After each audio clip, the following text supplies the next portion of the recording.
Hi, my name is Bryan Alaspa, and I'm an author from Chicago. I have a new book out. It's called Mythos. It's more of a novella. It's called Mythos. You can see a high-quality production here. Mythos is my new novel. It's in the horror genre, and it's my homage to the H.P. Lovecraft mythos, mashed up with a detective story, a good old hard-boiled detective story. But a detective whose best friend and former partner is found dead in his apartment, and it's ruled a suicide by the police, but our intrepid investigator doesn't believe that that's the case. So he starts to investigate on his own, and of course gets embroiled in something that goes far, far deeper than just what appears to be a simple suicide, or in his mind, a simple murder. So I thought, since it's available for both Kindle and Nook as an ebook, as most of my works of fiction are, I thought I would do a virtual reading rather than a reading at a bookstore, since bookstores probably don't necessarily like authors such as myself promoting their ebook works. So I thought I'd read for you from the first chapter of Mythos. Kind of gets things started and doesn't give away too much of the plot because there's a lot of twists and turns along the way. So, Chapter 1, Good Day Turned Bad.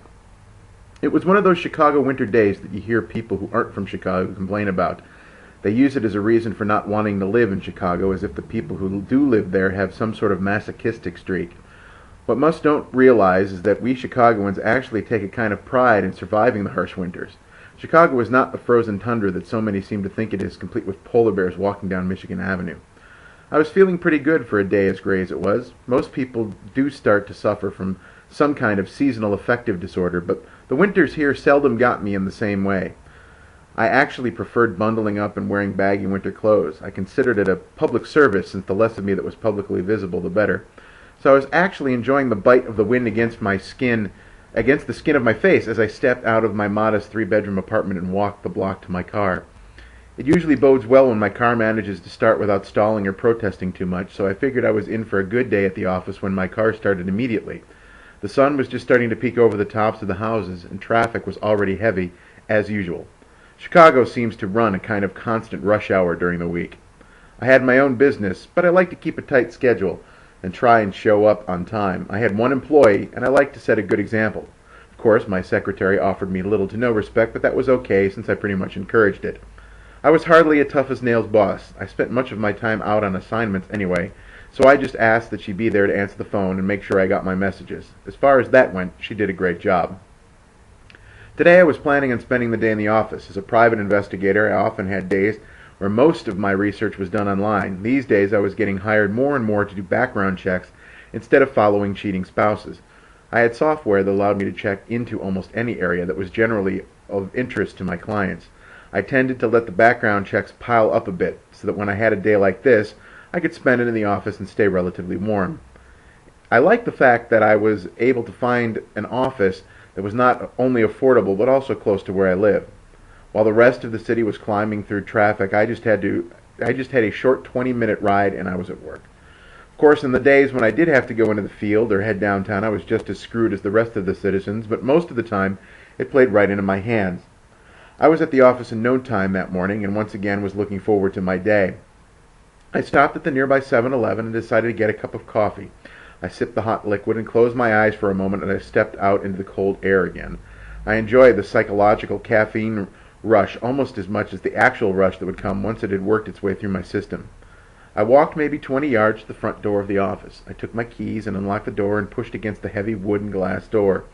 It opened with its usual protest, and then I opened the inner door and started up the incline of stairs. My legs were aching a bit by the time I got to the top, but I was still feeling good, and I took another gulp of coffee.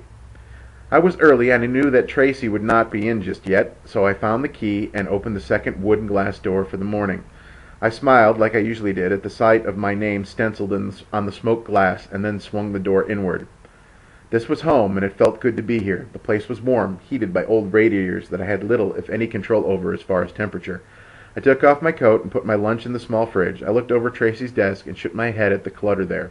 She freaked out every time I attempted to clean up her desk, using the fact that it was one of the first things any client saw when they walked in, as she claimed she had some kind of order to the chaos I found there. I made my way into the office. There was an inner office which was used mostly for files and records. I also had a server computer there, and that was what amounted to our technology center. My office was the last room in the place, and I had a large wooden desk that faced the interior of the room and the windows that overlooked the busy street and lumber yard that was across from it. I sat down at my desk with a satisfied grunt and enjoyed my coffee for a bit longer as I waited for my computer to warm up and do its thing. I reached over and grabbed the phone. Our phone system was far from advanced. The only way I could check to see if we had a message was by picking up the phone and listening for a broken tone to the dial tone. Just as my computer blinked into life, the telltale beeping in my ear confirmed I had a message. This was far from abnormal. Too bad, however, that the message waiting for me was about as abnormal as if a Yeti had walked into the room. In the span of seconds, my day went from excellent to disastrous. I knew the voice, and I checked the time. It had been left mere seconds before I had come up the stairs. While I was walking into my office, my friend, Dorian Wade, with the Chicago Police Department, was leaving me a message that would wreck my day completely. "Michael," Dorian said, "this is Dorian. As soon as you get in, call me. I'm sorry to start the day for you with this, but I'm afraid your friend Carl Dubowski's home. I'm at your friend Carl Dubowski's home. Mike, he's dead. It looks like he killed himself. I'm sorry. Call me." I heard Tracy as she opened the heavy door downstairs and climbed up the stairs. I knew she would come in smiling and want to banter. However, I barely noticed or registered. Inside, my heart was sinking. One of my oldest friends and former business partner was dead. My life would never be the same again. "Damn," I muttered as I stared at the phone. So much for a quiet day. That's chapter 1. Thanks for listening. I hope you check it out. It's called Mythos. It's available for Kindle and Nook at Amazon.com and Barnes & Noble. I'm Bryan Alaspa. Thanks.